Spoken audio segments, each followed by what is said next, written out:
Right now, there are more people on Facebook than there were on the planet 200 years ago. Humanity's greatest desire is to belong and connect. And now we see each other. We hear each other. Grandpa, I love you. I love you. Why want to take a picture?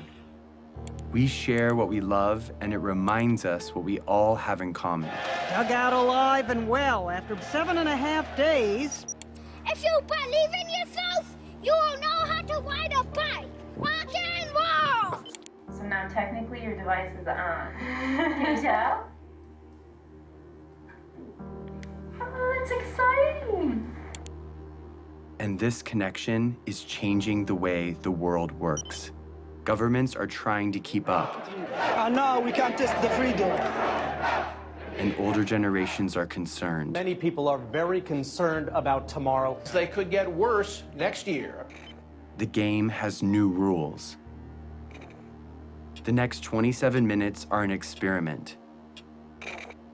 But in order for it to work, you have to pay attention.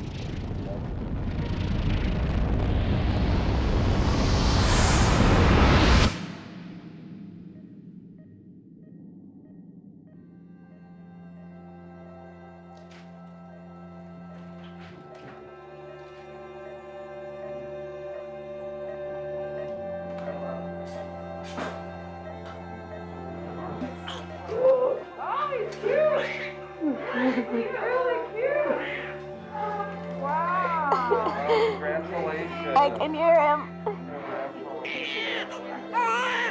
Every single person in the world started this way.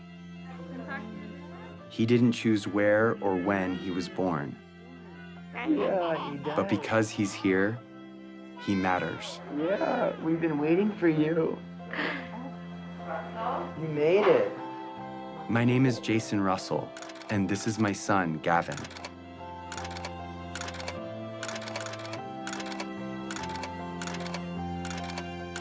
He loves jumping on the trampoline, being a ninja, and dancing. What are you doing? Thank you, Snow Angel. How do you do that? You do this. And just like his dad, he likes being in movies. Action. Look out! Look out, people! Run! It's a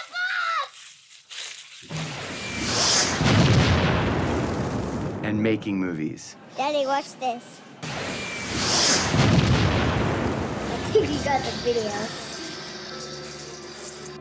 But he was born into a pretty complicated world. And as a dad, I want him to grow up in a better world than I did. And because of the course of events in my life, I see a way to get there. It has become my job. Who are you to end a war? I'm here to tell you, who are you not to? Hey, Gavin, what's up? Years before Gavin was born, the course of my life was changed entirely by another boy. And who's this right here? Jacob. Who's Jacob? Jacob is our friend in Africa. It's been almost 10 years since Jacob and I became friends. It's okay, they're nice. They're different than sharks. But when my friends and I first met him in Uganda, in Central Africa, it was in very different circumstances. He was running for his life.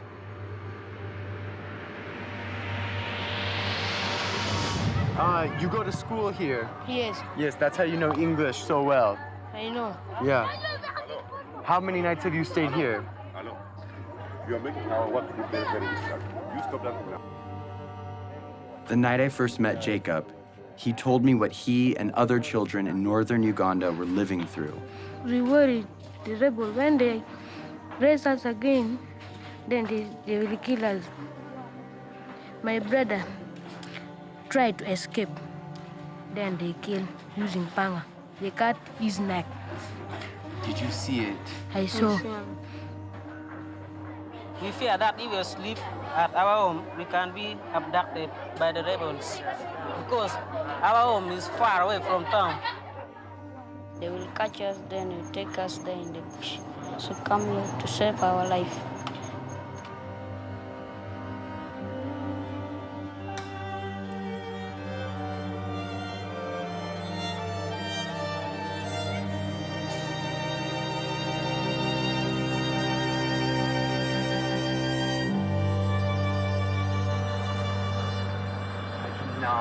This is You cannot believe it. This has been going on for years. If that happened one night in America, it would be on the cover of Newsweek. What is it that you want to be when you grow up? For me, I wanted to be lawyer, but no money. I don't have money to pay my school fees, so that I learned and then I be lawyer. After spending a few weeks with Jacob, he told me something I would never forget. So it is better when you kill us. And if possible, you can kill us, you kill us. For us, we don't want now to stay because You don't want to stay on Earth. we are only two, no one taking care of us. We are not going to school. So You would rather die than stay on Earth. Yes. Even now. Even now. How are we going to stay in our future? He told me more about his brother and what he would say to him if he were still alive. I love you, but now I miss you. So it is better when we meet. We are going, even if we are not going to meet, but we may meet in heaven, you see. So it is better. I will not talk much. I will start something. Because if I saw my brother once again, I don't.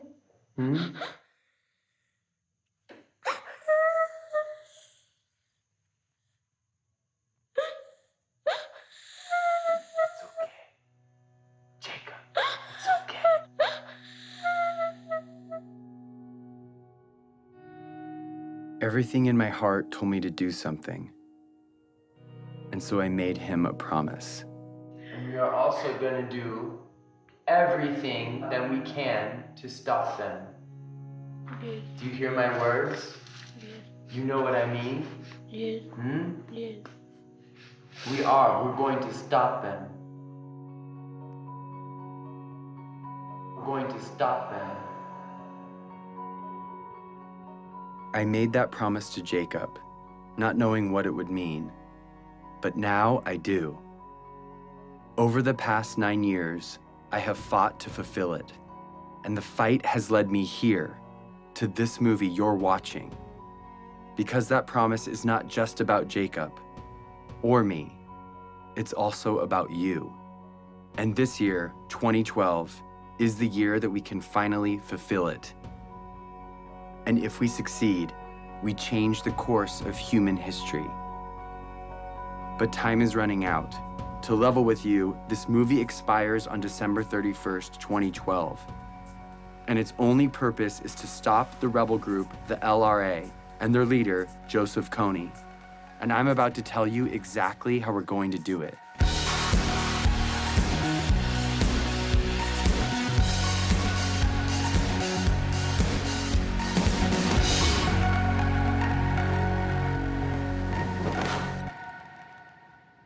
So the thing is, my son Gavin I've never really explained to him what I do. He knows I work in Africa, but he doesn't know what the war's about or who Joseph Kony is. So I'm gonna explain it to him for the first time today. That's what we're doing. So Gav, are you ready? Yeah. I'm gonna ask you some questions, Okay. and you can just look at me and answer the questions to me. I'm kind of nervous. What do I do for a job? I stop the bad guys from being mean. Who are the bad guys? Do you know where Star Wars people. Star Wars people? Yeah. Those are the bad guys? Yeah. Can I tell you the bad guy's name? Yeah. This is the guy Joseph Kony. You're the bad guy? Yeah. Who's this? Jacob. Joseph Kony, he has an army, okay? And what he does is he takes children from their parents and he gives them a gun to shoot, and he makes them shoot and kill other people. But they're not going to do what he says because they're nice guys, right? Yeah, they don't want to do what he says, but he forces them to do bad things. What do you think about that? Sad. I couldn't explain to Gavin the details of what Joseph Kony really does. Because the truth is, Kony abducts kids just like Gavin.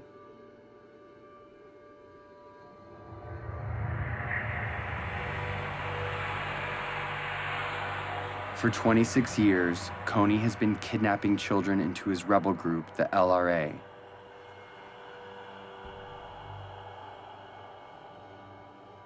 Turning the girls into sex slaves. And the boys into child soldiers. He makes them mutilate people's faces. And he forces them to kill their own parents. And this is not just a few children. It's been over 30,000 of them. And Jacob was one of those children.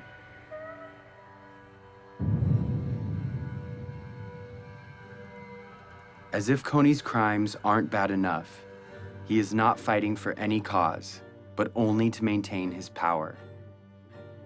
He is not supported by anyone, and he has repeatedly used peace talks to rearm and murder again and again. Kony, different times, proposed peace and then just regain strength and attack. This is the head prosecutor for the International Criminal Court. In 2002, when the court was started, their job was to find and demand the arrest of the world's worst criminals. Although there are a lot of warlords, murderers, and dictators in the world, the perversity of Kony's crimes made him first on the court's list. Kony is the first guy indicted by the ICC.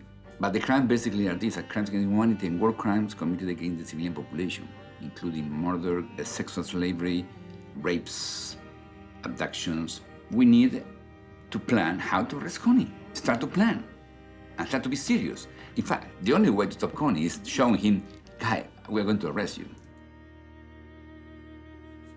What do you think we should do about it? We should stop him. The criminal here is Kony. Stop him and then solve all the problems. We should stop who? Him. It's obvious that Kony should be stopped. The problem is 99% of the planet doesn't know who he is. If they knew, Kony would have been stopped long ago. Let the world, let the international community take justice to him there. Follow him wherever he is. First, to rescue our children.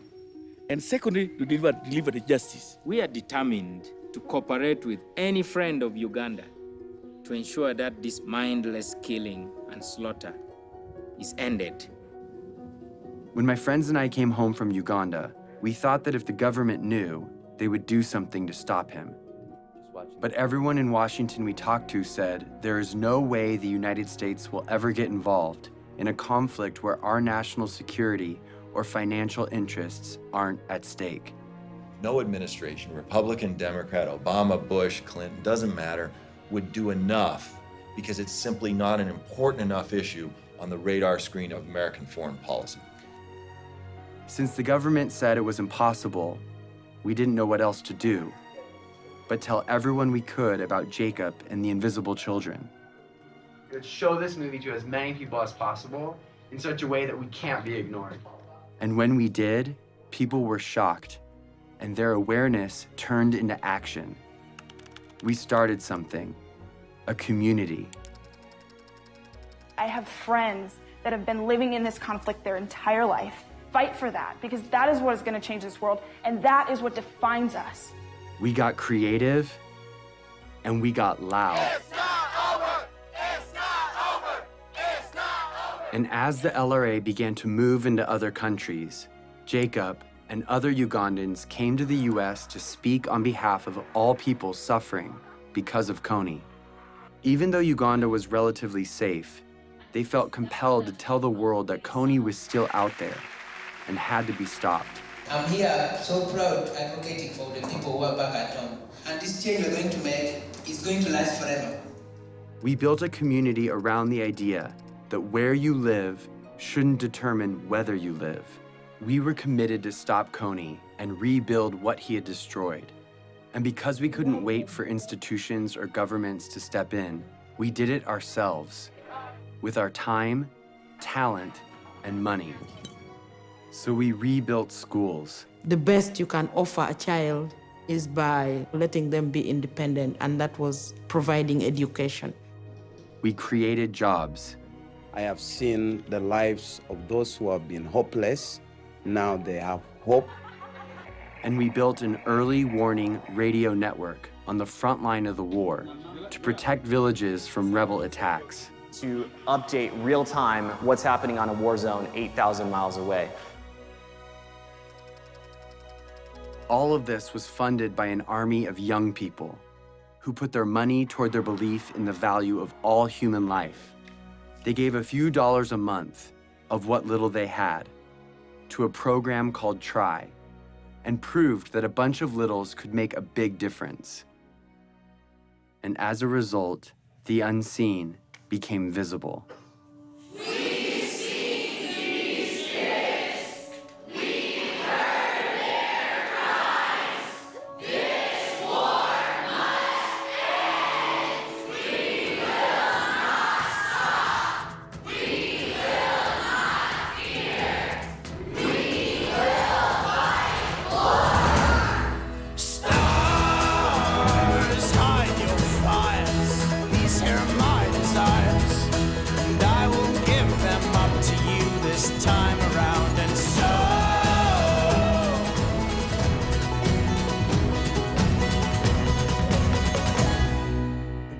I've talked to people from Mexico, from Canada, from every other state that I can think of. We're all doing this for the exact same reason, and we're all coming from completely different places. This is what the world should be like.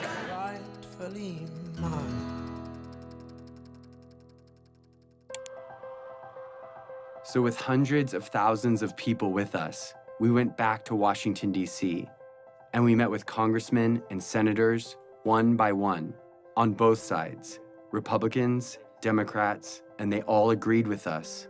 Joseph Kony's crimes had to be stopped. Of all the problems that are out there, none is more severe than one that mutilates and takes the lives of little kids. These young members of the Invisible Children organization know that no child should live in fear of being abducted or killed.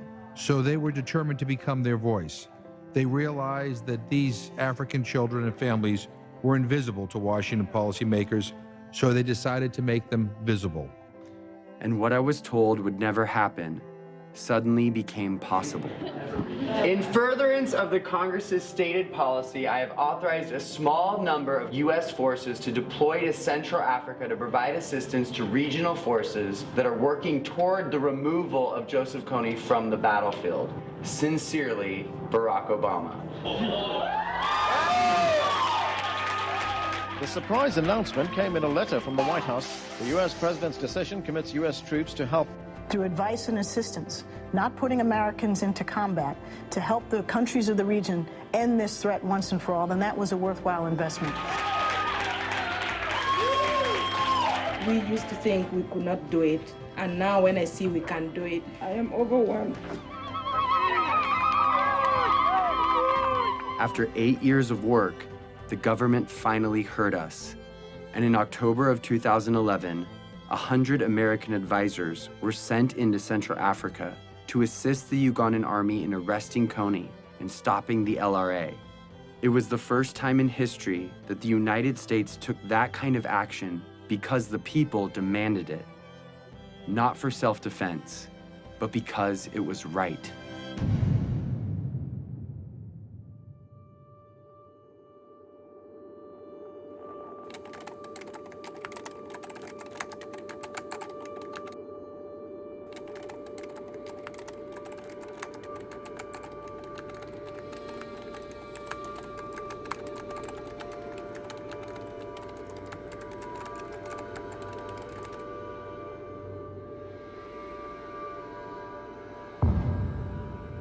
We've come so far, but Kony is still out there.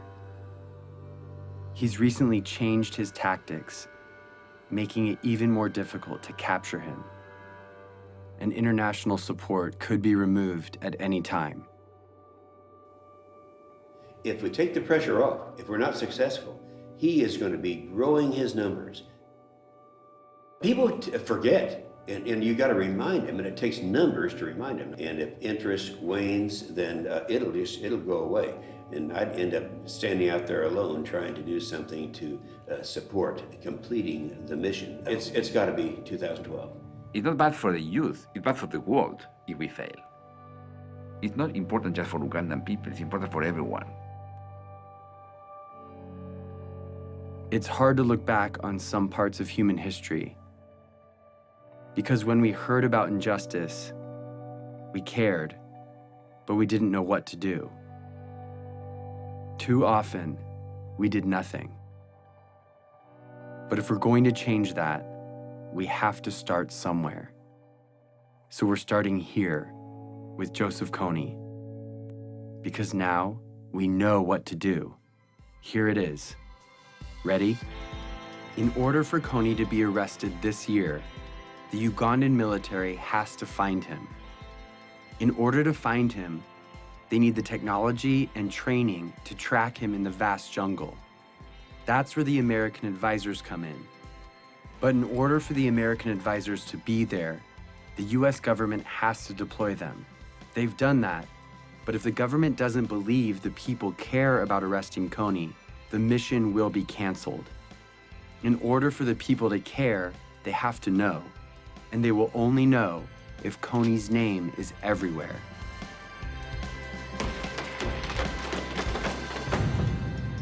This is the dream.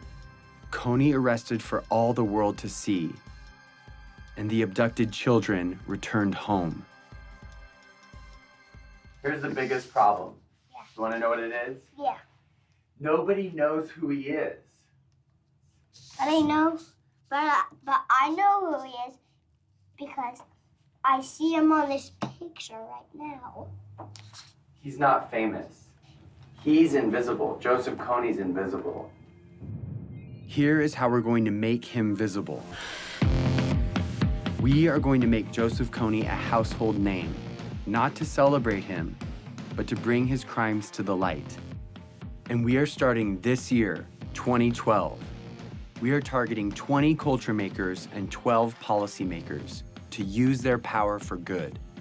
Let's start with the 20 culture makers. Celebrities, athletes, and billionaires have a loud voice, and what they talk about spreads instantly.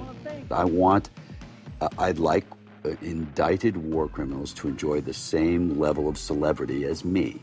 That seems fair. That's our objective, is to just shine a light on it. If our goal is to get Kony's name known, the known should join us.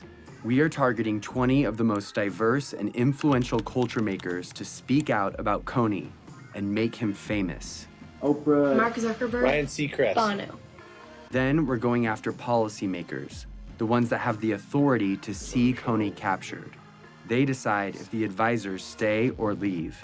So we need to remind them that in this election year of fighting and name-calling, no matter what side you're on, this is something we can all agree on.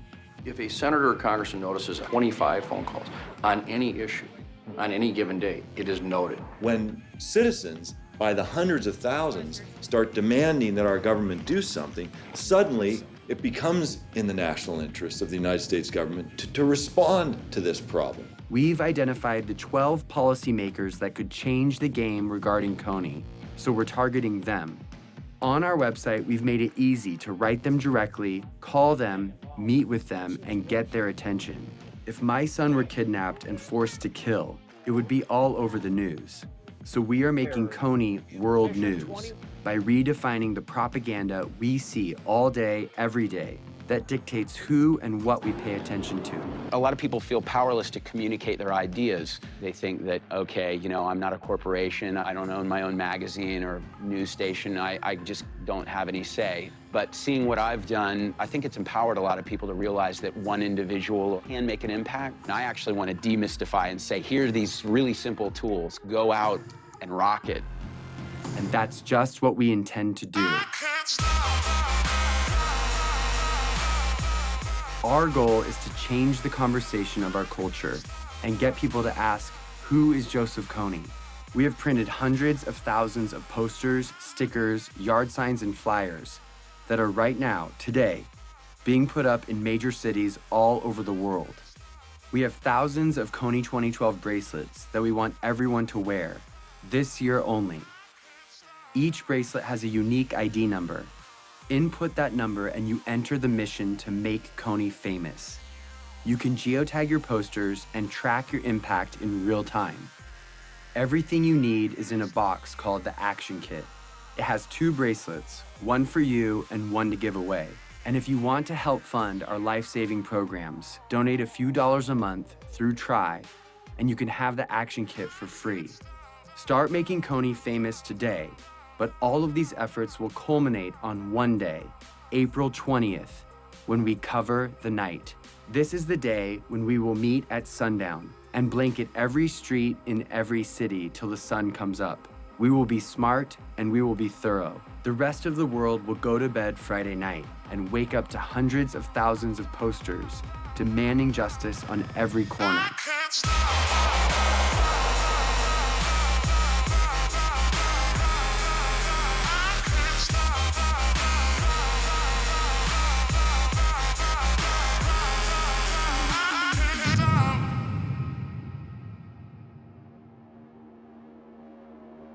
It's always been that the decisions made by the few, with the money and the power, dictated the priorities of their government and the stories in the media.